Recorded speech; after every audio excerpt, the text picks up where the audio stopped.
unfortunately, it's happening too.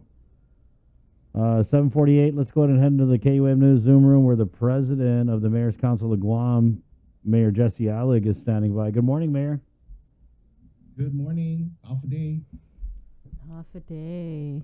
So let's let's start with Let's laugh. I know, right? Because I think we're all kind of tired of talking about it, but we got to do what we got to do to keep our community safe. And so, what happened on Friday? Why was there this emergency meeting that was called? So really, I think the mayors, I think the doctors realized that the mayors could actually be instrumental in getting the word out to the people.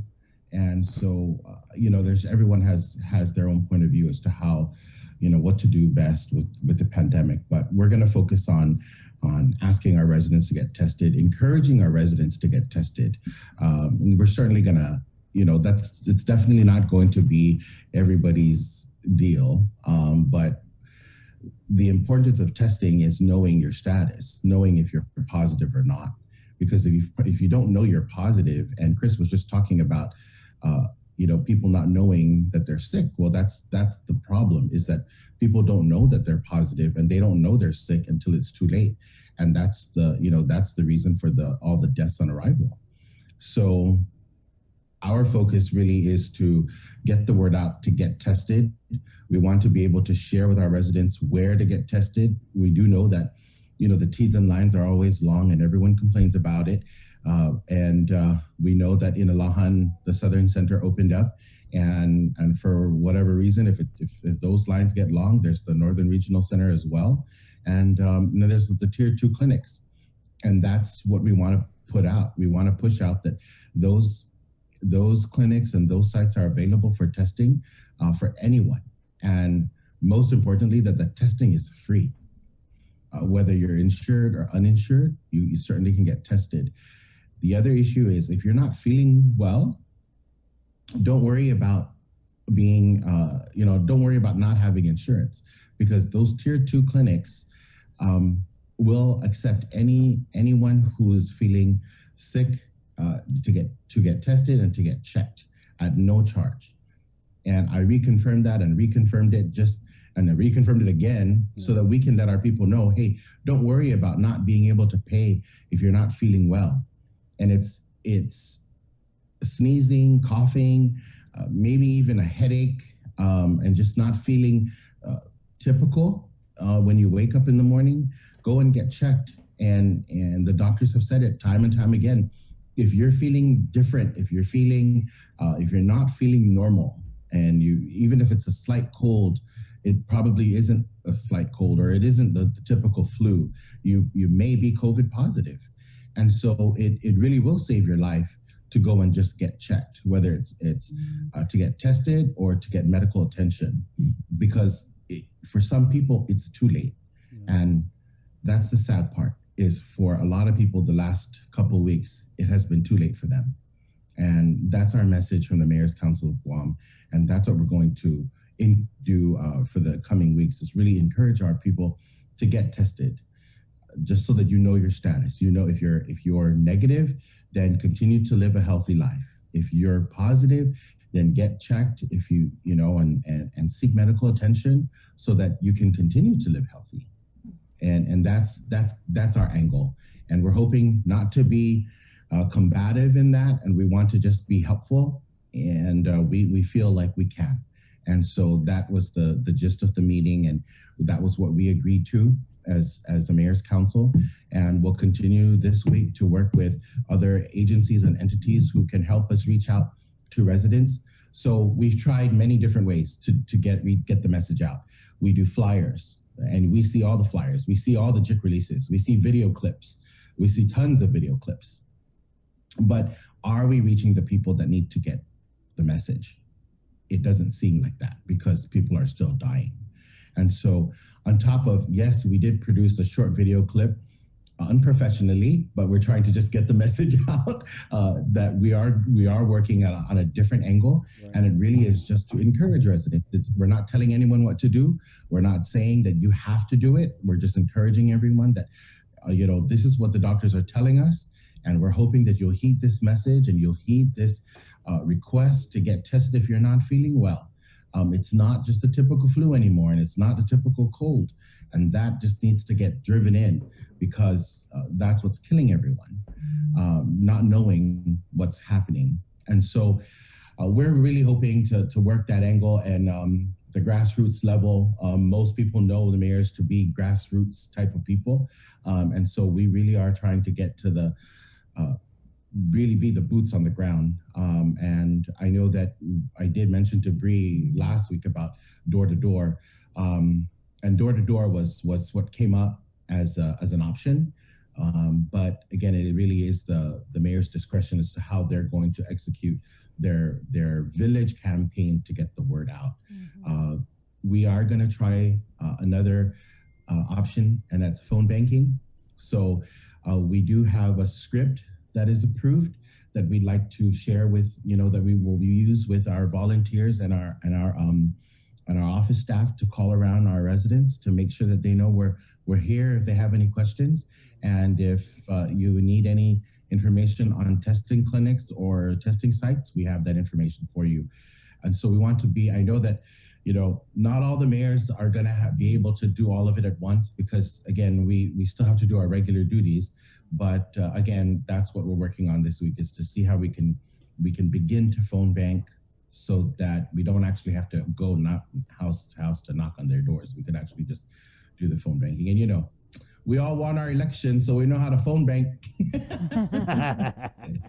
Well, I think it's a brilliant idea of using Let's go win this election and call around to make sure our people are doing okay. As long as you're doing okay. And I don't want anyone to think that we're going to call you to harass you. We're not calling anyone to harass anyone. Bottom line, we just want to know if you're okay. And if you're okay, great. Have a great day. If you're not okay and you need some information, we want to help you and give you the information. That's what it is. Because we're going to get the critics to say, well, I don't want to call because I don't want anyone harassing me. Yeah. And we are not. That is not our purpose. And if you don't want to take our call, no problem. We'll kindly hang up. We'll gladly hang up. If you could kindly hang up as well and not call us names. We're just really trying to do the best that we can at our level, because we feel like we've been contributors to the success so far of the pandemic.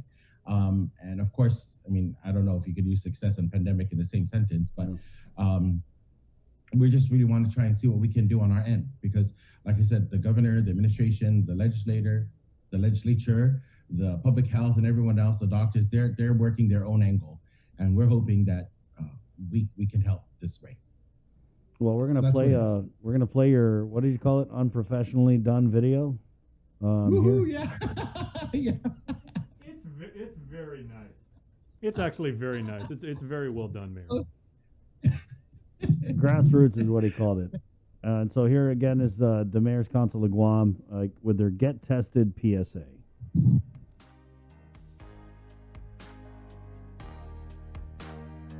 In our discussions with our island's medical leadership, it is our duty as mayors of Guam to focus on how we can assist in addressing the medical crisis we are currently faced with. Just like you, each night we all receive the COVID-19 positive count along with how many deaths attributed to this virus. And just like you, we are saddened and worried about what our island's future holds. Our people are our priority, and we need your help, now more than ever. In order to truly keep everyone safe, we each need to know our COVID-19 status. Do yourselves and your family a favor and get tested right away. With or without symptoms, this virus is proving to be deadly. Know your status. Get tested immediately. If you are feeling sick or unusual, seek medical attention immediately because your life depends on it. If you have recently tested positive, properly isolate yourself to keep everyone around you safe. As mayors and vice mayors of Guam, we only want what's best for our island, and we hope you will agree that it is to be healthy and safe. Please get tested and know your status. Please get tested and know your status. Please get tested and know your status. Don't wait until it's too late. Your life depends on it.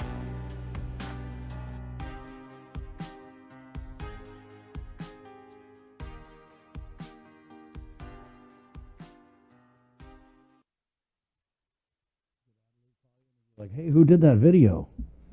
Bravo. Good job. Very nice. And it was pretty.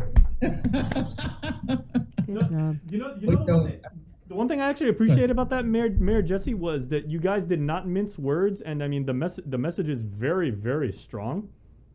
I mean, no kid gloves on that one. Yeah. So nice, nice job. Let me ask Mayor though, because Thank you. they're putting a big responsibility. I don't know if you noticed, but they're putting a big responsibility on your shoulders, right, to get your residents tested. Basically, picking up the slack from what public health is supposed to be doing. So I want to ask whether it's going house to house, knocking on doors, or making phone calls or testing at the mayor's office. I just want to know, can you guys do this? Can it be done? Yes, it can be done, and I think that how well that's what we want to work out. And sure, we know that, but you know what? Yes, we can talk about whose job it is and whose responsibility it is, but really, we're elected to do the same thing. And I don't know. I mean, perhaps if it was another president, another mayor's council president, or if it was another, I don't know. I just feel like we just need to do our work. We need to do our share. And if the majority of the mayors feel that this is part of what we should do, then we need to do it. And so far, the majority of the mayors have agreed. And I think they agree because they see the need. They see the dire straits our hospitals are in. They see our communities. I mean, we hear it all the time about what's going on out there and what people should do, what people shouldn't do. But there's so many other things that we haven't done and we haven't tried. And so if we can do it, then we're going to do it. Complain about us all you want, but we're going to try. We're going to try our best to do what we can do. And if it's even offering testing at our offices, then so be it. We've been asking we've been thinking about, starting from the very beginning and having the testing sites at our villages again, like we did at the very beginning. But again, there's some things have to be worked out, and we don't know. So we'll do what we can do, and what we can do is we can reach out to our residents because we have, they're close to us. That's who we deal with every day. So, yeah, it's a lot. It's a lot, and I'm sure our staff, they're hearing this and they're just like, right? But hey, that's why we're here. That is why we're here. And until we're all safe and clear, we'll all continue to work hard. Yeah, I just think it's kind of interesting that we're constantly asking the mayors, right? Because we know you guys are on the front line. We know you guys know your constituents, but yet you guys seem to be the first on the chopping block when it comes to COVID differential pay. Just kind of is upsetting. Yeah, I mean, that's another thing. But again, it really is. It's really up to the mayors and how we work with our staff. And I think for the most part, all of us do wonderfully in that area. And we really try to let our people know that, we do appreciate them, and our staff know that they're appreciated, and our staff know that we will compensate them in some other way if it is not through a paycheck. And we know what the hardships are out there, and one way or another, we're gonna make it work out. You're right. It's unfortunate that we're always a second thought, and it is unfortunate, but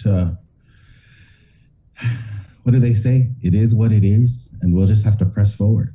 Quite honestly, there's really nothing I could do. Like I said, if I had the $1 million in my check, I'd write the check to them, but I don't. So, well, who does? Yeah, and that's the thing is like there's this, we're faced with a bigger problem now, and I'm concerned that we may not be applying that money now to what's necessary. I mean, everyone has an idea as to what needs to get done. Most of it costs money. And I'm thinking about the Binax testing, antigen testing. I mean, if we bought thousands of those and sent it out, that would help us, and that's testing. That can be for free. I mean, the pulse oximeter. I mean, gosh, if it costs $20 on Amazon, couldn't we buy that as well? I mean, those types of things. Yeah. So yeah, you're right. Has there been any effort or any discussions about getting some of the mayor's staff trained on how to do these rapid tests? Yes, there is discussion on that. There is discussion on it, and we have not finalized that discussion. I know the doctors will be talking today about that, and I would not.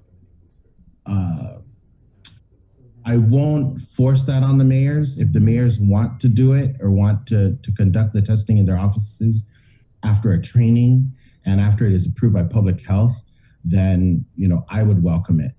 And what the thing is, they sell it on Amazon, right? Yeah. They sell those things. I mean, people can actually do that. So if we can make it readily accessible to our people, then I think we should.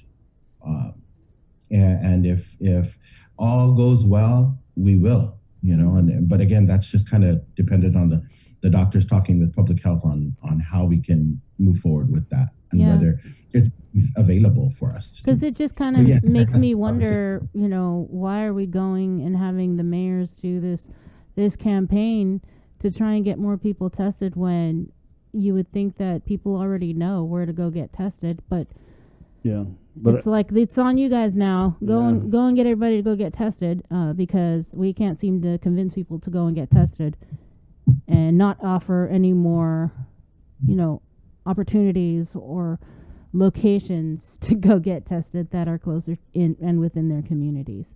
You understand what I'm saying? It's like, oh yeah, let's give it to the mayors and have them take on the responsibility and not give them professional video opportunities.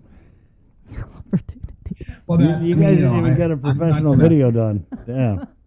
I'm just, Hey, but so yeah, it's that like was the- people we already aren't getting volunteered tested, so what? You guys are gonna be the ones to convince them?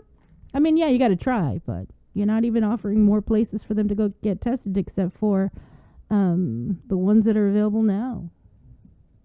Right, and that's kind of my concern is where we want to get them tested, but I think we should have our testing sites open in the evening. I think some of the mayors agree with me that evening hours should be available for those that go to work, and more testing sites around the island should be available and accessible. I mean, when we had them in the villages, when we had the vaccinations in the villages, they were going out. I know they were doing it by 300, right? Every village had 300 doses, and they were going out. When we were doing the testing, our testing sites were long, so our lines were long, and so I mean, we certainly can do that again, and we welcome them to come back, and we want them to come back so that it's more convenient for our people. What I think the reason why when we made that clip, when we wanted to, we weren't told to do the clip, the video clip.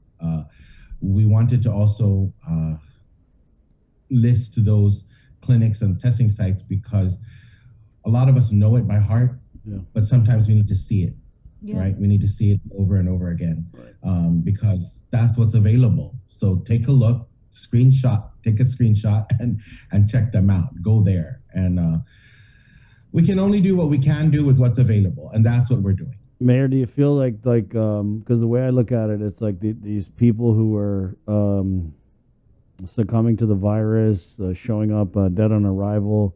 I feel like these are the forgotten people. They don't have insurance. They don't have a doctor. They don't have a clinic that they can call. They're off the grid. They don't have Facebook to watch the governor's cute little videos. They don't have Instagram to watch the governor's cute little videos. A lot of them are Manumco. A lot of them are elderly. Probably 18, 39-year-old went out and partied and brought it back home. Yeah, maybe their 18 to 39-year-old went out and found themselves a Prince Harry this weekend and they brought the virus home. But is that why they're going to the mayors? Is because they just cannot reach These people who are living in a world so far apart from what Adelup sees every day? Precisely the point. That's where we're coming from. We're saying we need to take a different angle. We need to take a different approach. And our approach is going to be something that's different, that hasn't been done, which we know, because you're right, you just stated it. I mean, those people don't have WhatsApp, they don't have Facebook, they don't communicate with regularly with other people to know what's going on. So we want to go out there, and we have their contact numbers. We know how to get a hold of them. We know where they live, and that's our campaign. That's what we're trying to do. So yes, we did a video clip, and yes, I said everyone does it, but it was just kind of something to start us out. And we've been calling already. Some mayors have already started calling those. Most of us have a list of Manamco and residents who do not access social media and WhatsApp, and so that's our primary list, certainly, to get the word out to them, and that's our focus as well. So then, Mayor, you guys are going out there trying to convince your constituents to get tested, and then what if they test positive? We had the Inalahan mayor on last week, TC, and he was talking about, hey, we were talking with public health. We would like to see a southern infusion center, because the only one opening, as far as we understand, is the one for villages is the one in Manila, and then you have GMH and GRMC. But was that also brought up during discussions with the state surgeon? Right. So what happens is, if they test positive and they're symptomatic, then they need to go and seek medical help. And that's why we've listed the tier 2 clinics, again, because that's what's available. We're not going to fight for what's not available at this point, because we're in dire need right now. I mean, we need to get the people to know that they have to know their status. They need to know if they're positive or not, because if they don't know, that's what's contributing to the deaths on arrival, is that they don't know that they're sick. Yeah. They don't know that they're positive. So we want to encourage residents to know if you're positive. If you're positive and you're not feeling well, then go to one of those tier 2 clinics. And you don't have to be insured. You don't have to be an established patient. Just go get the help that you need. If you're not symptomatic and you're not feeling cold symptoms, you're not feeling flu-like symptoms, but you're positive and you're worried, go and get checked. Go to the clinic, because it's free. It's free at the tier 2 clinics. And that's why in the video clip, we listed tier 2 clinics, because it's free for any resident who needs or who just is concerned. And we just want to push that message out. If you're feeling sick, if you're not feeling sick, but you're positive and you're worried, go and get checked, because it's better that you go to the clinic and the doctors tell you what to do next. Okay, That's what we're trying to do. I'm sorry. So there was no discussion on possibly opening up more infusion centers in the villages? Only because you'd think there would be a plan or something. Yeah. It kind of seems like if we're going to make this work, Mayor, it's like you guys go out, you test them, you get the positives, and then public health or whoever comes in with the IV. I mean, because that's the goal. They said we can't stop the spread, so we got to do the treatment. We got to aim at the hospitalizations. So do you think that so part of they know our plan? They know what we're planning to do, or what we want to do, or what we are doing. So they like I said, they are actually meeting about that, because they're supposed to get back to us today on some other issues, and so hopefully we'll know. And again, there's a meeting today to discuss possibly training mayor staff on administering tests, right? That's correct. And we should know, if we don't know today, then we'll know by tomorrow whether or not that's going to be possible. And if it is possible, then we'll have to meet with the mayors to see who's interested in offering that. Does that sound realistic to you, Mayor? Does your staff, do they want to be sticking swabs up people? That's my question. That's my question. Is it realistic? And it's a question I have. So again, we have to discern that. And I know that the mayors are continuing to think about that and seeing whether or not they're able to actually, execute. Yeah, I mean, I'm cool with the mayor's boys, but the idea of one of them sticking a foot-long Q-tip up my nose, I don't know, maybe not so much. Yeah. Oh, sorry, I had to laugh at that. I know. Yeah. Thank you, Mayor. Thanks, Mayor. Yeah. You're welcome. Thank you too. You guys have a good day. You too. You too. And of course, jokes aside, you know, the mayors, they've been busting their ass, whether it's food distribution or, you know, anything, doing the day to day. So are they going to be able to do this? I don't know. They want to do it. I think that's what really matters, right? But we're seeing this now where with the school testing plan, just hearing from different school staff that they just don't feel comfortable swabbing people for COVID. I mean, you know. Got the nurses. At They least got- they got nurses, you know. They got nurses, school you're nurses. right. Yeah. But you're right, like the mayor